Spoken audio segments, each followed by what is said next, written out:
Rambola eto an-tany dia tsy misy ny fanapirana fa tsara sy kanto ianao raha manam-pandeveranao ka nizaniza dia tokony fanatsy satria ny boky marina mihitsy no nilaza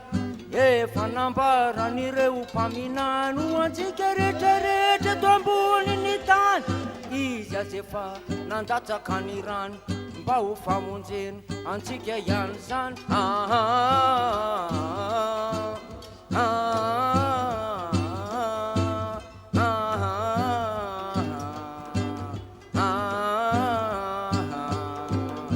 Rambola eto an-tany dia tsy misy ny fanaperana fa tsara sy kanto ianao raha manam-pandeveranao ka nizaniza dia tokony fanatsy satria ny boky marina mihitsy no nilaza efa nambaran'ireo mpaminano antsika rehetrarehetra eto ambony tany isoa azy efa nandatsaka ny rano mba ho famonjena antsika ihany zany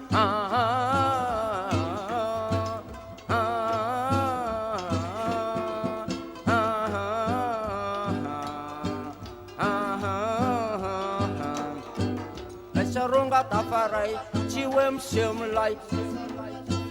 Babylone toranay ataony fay hay mila fibebana mpandala fihavanana tsy tian'ny fanavano za hoe vononano metanana isika rehetrarehetra samy andrandra famonjena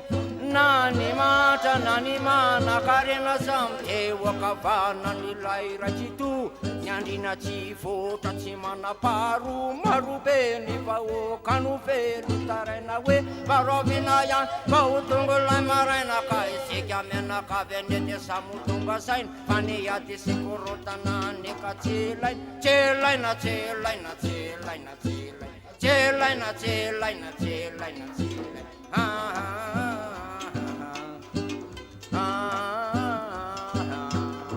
Angay sarunga tafaray tsy hoe miseho milay anay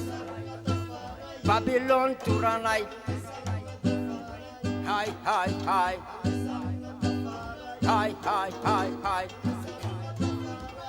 mila fibebana